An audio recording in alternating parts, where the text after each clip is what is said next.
ప్రసాదాన్ని మనం రాజకీయానికి వాడుకున్నాం.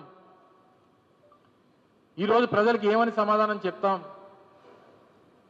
ఈరోజు వైఎస్ఆర్ కాంగ్రెస్ పార్టీ అడుగుతున్నటువంటి ప్రశ్నలకు, వారి మీద మనం చేసినటువంటి దుష్ప్రచారానికి ఏ రకంగా మనం సమాధానం చెప్పుకుంటాం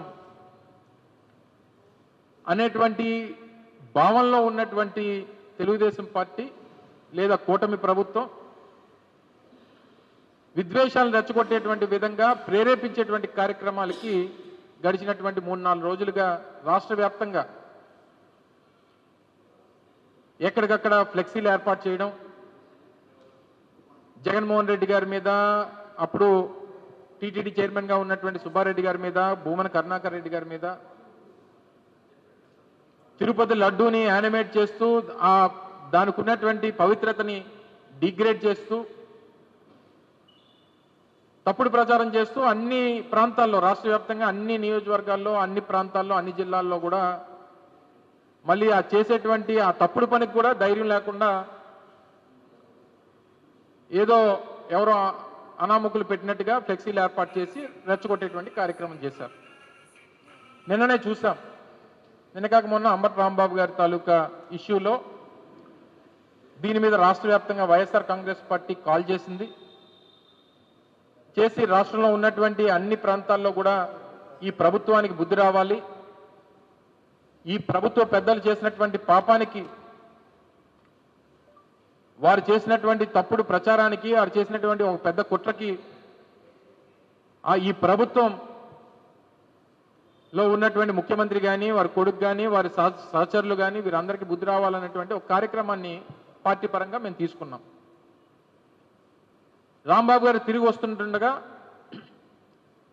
ఒక జంక్షన్లో, వారు ఎక్కడైతే ఫ్లెక్సీ కట్టారో ఫ్లెక్సీ కట్టినటువంటి జంక్షన్లో కర్రలు, రాళ్ళు పట్టుకొని తెలుగుదేశం పార్టీకి చెందినటువంటి ఒక గూండాలు దగ్గర ఒక 40-50 మందో 100 మందో అక్కడ గుమికూడారు.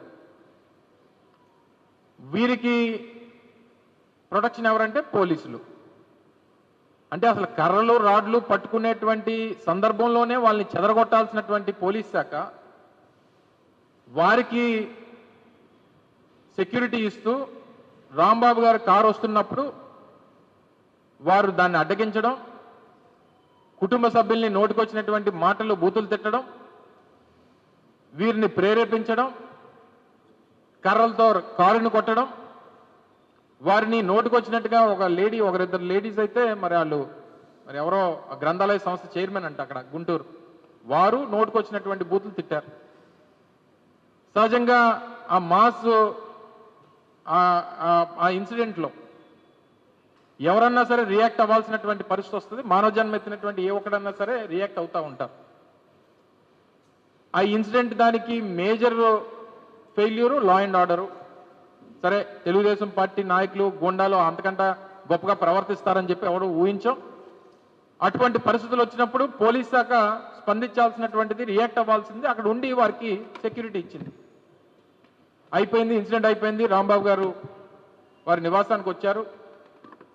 వచ్చిన తర్వాత కూడా చాలా క్లియర్గా, కేటగారికల్గా చెప్పారు, వారు మమ్మల్ని ఈ రకంగా ఇబ్బంది పెట్టారు, ఈ రకంగా బూతులు తిట్టారు, ఈ రకంగా ప్రేరేపించారు. అయినప్పటికీ నేను ఆ మాట మాట్లాడకుండా ఉండాల్సింది అనేటువంటి మాట వారు రిగ్రెట్ అయ్యి వారు మాట్లాడినటువంటి సందర్భాలను కూడా మనందరం కూడా చూసాం. కానీ ఏదైతే ఒక స్కెచ్తో, ఒక ప్లాన్తో తెలుగుదేశం పార్టీ హైకమాండ్ దగ్గర నుంచి, ముఖ్యమంత్రి దగ్గర నుంచి, ముఖ్యమంత్రి కొడుకు దగ్గర నుంచి ఉన్నటువంటి ఈ ప్రణాళిక ఏదైతే ఉందో ఆ ప్రణాళికను వారు అమలు చేయాలనుకున్నారు. అమలు చేసేటువంటి దాంట్లో సఫలీకృతం అయ్యారు. ఈ చేసినటువంటి ప్రక్రియలో స్థానిక శాసనసభ్యులు తాలూకు భర్త, వారి రౌడీ మూకలు దగ్గర 1000 మంది సాయంత్రం 4:30 నుంచి రాత్రి 11:30 వరకు గుంటూరు లాంటి పట్టణంలో డిఐజీ కార్యాలయం అక్కడే ఉంటుంది, గుంటూరు ఎస్పీ కార్యాలయం అక్కడే ఉంటుంది, గుంటూరు అర్బన్ ఏరియాలో అనేక పోలీస్ సర్కిల్స్ ఉన్నాయి, పక్కనే బెటాలియన్స్ ఉన్నాయి. అంటే 2 నిమిషాల్లో ఫోర్సెస్ తీసుకొని వచ్చి చెదరగొట్టేటువంటి దానికి అవకాశం ఉన్నప్పటికీ పైనుంచి వస్తున్నటువంటి ప్లాన్ ఏదైతే ఉందో అది అమలు అయినంత వరకు వారు ఎక్కడా కూడా రెస్పాండ్ అయినటువంటి పరిస్థితులు లేవు. ఈ పోలీసులు కూడా గడిచినటువంటి నెల రోజుల నుంచి అలవాటు అయిపోయింది. అంటే రాష్ట్రంలో లా అండ్ ఆర్డర్ అనేటువంటిది లేదు అనేటువంటి దానికి అదొక ఉదాహరణ. ఈ మధ్యకాలంలో కోడి పందాలు కానీ, లేదు ఈ మధ్యకాలంలో రికార్డింగ్ డ్యాన్సులు కానీ, ఈ మధ్యకాలంలో ఈ ప్యాకాట్లు కానీ, వీటన్నిటికీ కూడా ఈ మధ్యకాలంలో ఈ పోలీస్ శాఖ చాలా బిజీగా ఉన్నారు. స్టేజ్లు ఎక్కి డ్యాన్సులు వేయమని కొంతమంది, కోడి పందాలు ఆడుతూ ఉంటే వాటితో కొంతమంది, రికార్డింగ్ డ్యాన్సులు వేస్తుంటే వారితో కొంతమంది, పూర్తిగా లా అండ్ ఆర్డర్ అనేటువంటిది నిర్వీర్యం అయిపోయి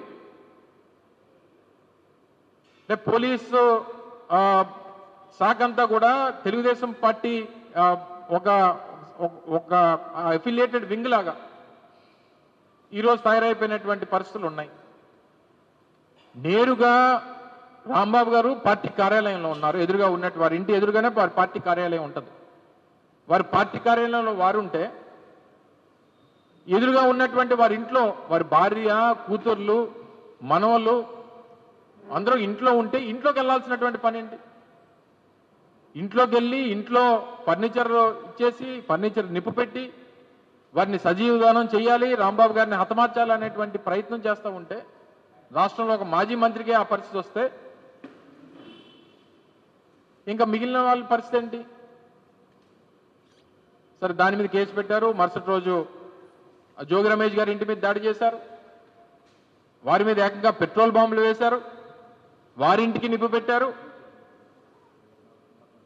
అసలు ఇది రాష్ట్రమా, ఆటవిక రాజ్యమా, ఒక జంగిల్ రాజ్ ప్రభుత్వం ఈరోజు రాష్ట్రంలో కనబడతా ఉంది. ఇవన్నీ దేనికనంటే తిరుపతి లడ్డు వ్యవహారంలో మనం చేసినటువంటి పెద్ద కుట్ర, ఇందులో మనం సఫలీకృతం అవ్వలేదు, మనం రాజకీయంగా దెబ్బతిన్నాం అనేటువంటి ఈ కూటమి ప్రభుత్వం తాలూకా ఆలోచనాన్ని ప్రజల తాలూకా దృష్టిని మరల్చాలి, డైవర్ట్ చేయాలనేటువంటి ఉద్దేశంతో చేపట్టినటువంటి ఇష్యూస్ ఇవి. రెండో పక్క మేజర్గా రెండు ఇష్యూస్ ఏవైతే మేజర్గా ఉన్నాయో ఈ రెండు ఇష్యూస్ని రాష్ట్రంలో ఉన్నటువంటి ప్రజల నుంచి డైవర్ట్ చేయడానికి టేకప్ చేసినటువంటి ఒక పెద్ద విధ్వంసం ఇది.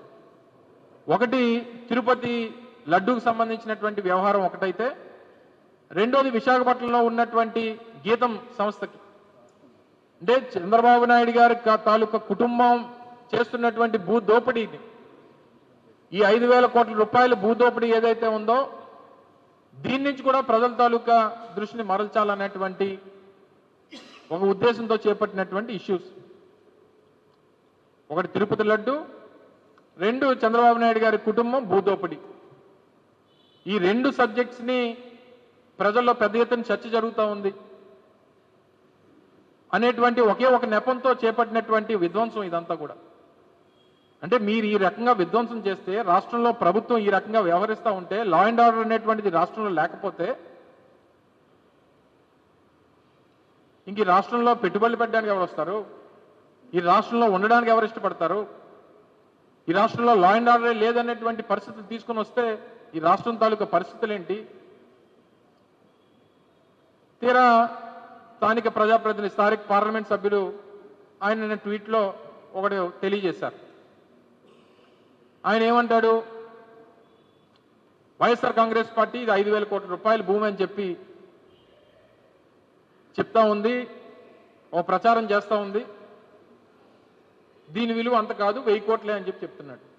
అంటే ఒప్పుకున్నాడు కదా, నేను 1000 కోట్ల రూపాయల భూమిని దోపిడీ చేశాను, ఆయన లెక్క ప్రకారం ఆయన 1000 కోట్లు ఆయన. జగన్మోహన్ రెడ్డి గారు పెట్టినటువంటి ట్వీట్కి వారు సమాధానం ఇస్తూ 2 పాయింట్ని వారు అందులో ప్రస్తావించారు. మొదటిది ఏంటంటే, జగన్మోహన్ రెడ్డి గారు ఇది 5,000 కోట్ల రూపాయల భూమి అని అంటున్నారు. ఇది 5,000 కోట్ల రూపాయలు కాదు, ఇక్కడ గజం 65,000 రూపాయలు మాత్రమే ఉంది. దాని లెక్క ప్రకారం ఆయన ఏదో రియల్ ఎస్టేట్ చేసినట్టుగా ఇది 2,700 గజాలు 2,800 గజాలు వస్తుంది, 19 కోట్లు పడుతుంది ఎకరం. దాని ప్రకారం 1000 కోట్ల రూపాయలు అవుతుంది 55 ఎకరాలు. ప్రభుత్వం ఎంతకు నిర్ణయిస్తే అంతకి మేము తీసుకుంటామని చెప్పి మొదటి దానికి సమాధానంగా చెప్పాడు. రెండోది ఆయన చెప్తూ వైఎస్ఆర్ కాంగ్రెస్ పార్టీ హయాంలో ఒక ఇంటర్నేషనల్ స్కూల్కి ₹1,00,00,000 కేటాయించారు, మరి వాటి సంగతి ఏంటి అనేటువంటి మాట కూడా మాట్లాడాడు. మేము మా ప్రభుత్వంలో కేటాయించినటువంటి బెంగళూరు ఇంటర్నేషనల్ స్కూల్ ఏదైతే 11 ఎకరాలు కేటాయించామో, కేటాయించినటువంటి దాంట్లో మేము 2 నామ్స్ పెట్టాం. మొదటిది ఏంటంటే 25% ఫ్రీ సీట్స్ ఇవ్వాలి. ప్రభుత్వంలో మేము ఆ రోజు ఆ భూమికి కేటాయించినప్పుడు అది ఇంటర్నేషనల్ స్కూలు, పెద్ద స్కూలు, బెంగళూరు ఇతర ప్రాంతాల్లో పేరున్నటువంటి సంస్థ. భూమి తక్కువ ధరకి ఇస్తున్నాం కాబట్టి మీరు 25% ఫ్రీ సీట్స్ ఇవ్వాలనేటువంటి ఒక ప్రపోజల్ పెట్టాం. ఇదే గీతం సంస్థ 98లో 71 ఎకరాలు ప్రభుత్వ భూమిని వారు కేటాయింపు చేసుకొని ₹18,000, ఎకరా ₹18,000, 70 ఎకరాలు కలిపి ₹15 లక్షల మీరు తీసుకున్నారు. నేను అడుగుతా ఉన్నా, గీతం సంస్థ పెట్టి దాదాపు 45 సంవత్సరాలు అయింది. ఏ ఒక్కరికన్నా ఒక ఫ్రీ సీట్ ఇచ్చారో చెప్పమనండి. పోనీ దానికి ముందు వద్దు, 98 ముందు వద్దు, పోనీ 98 ముందు 15-16 సంవత్సరాలు అయింది. 98 తర్వాత మీరు 71 ఎకరాలు మీరు ఏదైతే ప్రభుత్వ భూమి తీసుకున్నారో, ప్రభుత్వ భూమి తీసుకున్న తర్వాత ఏ ఒక్క రోజన్నా ఒక్కరికన్నా ఫ్రీ సీట్ ఇచ్చారో చెప్పమనండి. అది పైపెచ్చు మళ్ళీ ఇచ్చినటువంటి భూమిని బ్యాంకుల్లో మార్టగేజ్ చేసుకోవడానికి కూడా పర్మిషన్ ఇచ్చారు. ఇన్ని రాయితీలు, ఇన్ని దోపిడీలు, మళ్ళీ ఆయన అంటాడు 55 ఎకరాలు మా ఆధీనంలో ఉంది, చాలా బ్రహ్మాండంగా చూసుకున్నాం. మీరు చూసుకోండి, ప్రభుత్వ భూమి మీరు చూసుకోవడం ఏంటి? మీకు ఎవరిచ్చారు ఆ హక్కు? అసలు మిమ్మల్ని అందులోని దానికి చుట్టూరు కాంపౌండ్ వాల్ కట్టేటువంటి హక్కు ఎవరిచ్చారు మీకు? కొన్ని ప్రభుత్వ భూముల్లో బిల్డింగ్లు కట్టడానికి ఎవరిచ్చారు హక్కు మీకు? పైపెచ్చు మళ్ళీ దాని మీద మీరు బేరాలు ఆడుతూ ఉన్నారు. ఈ భూమి 5,000 కోట్లు ఉండదు, 1,000 కోట్లు ఉంటుందని చెప్పి. రేపు ఆక్షన్ పెడితే తేలుతుంది ఎంత అవుతుందో. అంటే మీకు రాసిచ్చేయడానికి, మీ చంద్రబాబు నాయుడు గారి కుటుంబానికి మీకు రాసిచ్చేసేయడానికి ఈ విశాఖపట్నంలో ఉన్నటువంటి భూములు, ఆస్తులు ఇవేం మీ జాగిరి కాదు. ఇవెవరు కూడా ప్రజలు మర్చిపోరు. దీన్ని మర్చిపోనివ్వం. మీరు ఎవరు మా నాయకుల మీద దాడులు చేసో, మా నాయకుల మీద కొట్టో, లేకపోతే అరెస్టులు చేసో, వాళ్ళని మా ఇంట్లకి నిప్పులు పెడితేనో మీరు చేస్తున్నటువంటి రాజకీయ కుట్రలు డైవర్ట్ అయిపోతాయి, మర్చిపోతారు ప్రజలు అనుకుంటే మర్చిపోనివ్వం. ఎప్పటికప్పుడు గుర్తు చేస్తాం, ఎప్పటికప్పుడు నిలదీస్తాం, ప్రజల్లో చైతన్యం తీసుకొస్తాం. రెండో పాయింట్, కౌన్సిల్ సమావేశంలో పెట్టినంత మాత్రాన అయిపోదు. కౌన్సిల్ ఏమి నిర్ణయించి అమాయకులు మంత్రులు చేశాం, శాసనసభ్యులు చేశాం, సిస్టంలో ఉన్నాం. మరి ఒకవేళ కౌన్సిల్లో అనేటువంటిది అదేమి నిర్ణయించినప్పుడు మరి కౌన్సిల్లో తీర్మానం ఎందుకు చేశారు? ఒక ప్రక్రియలో భాగంగా కౌన్సిల్ తీర్మానం అనేటువంటిది అవసరం. మీరు తలుపులు వేసుకొని చేసుకున్నారు. దాని మీద కూడా కంప్లైంట్ చేశాం. రేపు ప్రిన్సిపల్ సెక్రటరీ ఎవరైతే అపెలేట్ అథారిటీ ఉన్నారో రేపు ప్రిన్సిపల్ సెక్రటరీ కూడా కంప్లైంట్ చేస్తాం, కోర్టుకు వెళ్తాం. సో ఇవన్నీ ప్రొసీజర్స్ మా తరపు నుంచి ప్రజల పక్షాన పోరాటం చేయాల్సినటువంటి అన్ని ప్రొసీజర్స్ ఫాలో అవుతాం.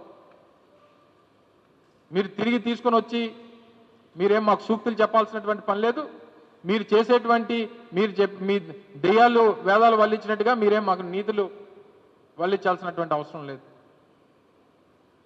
మీరు చేసినటువంటి భూదోపిడీ గురించి ప్రజలు ఇప్పటికే విశాఖపట్నం పరిసర ప్రాంతాలు, ఉత్తరాంధ్ర రాష్ట్రం అంతా కూడా దాని గురించి చర్చించుకుంటా ఉంది.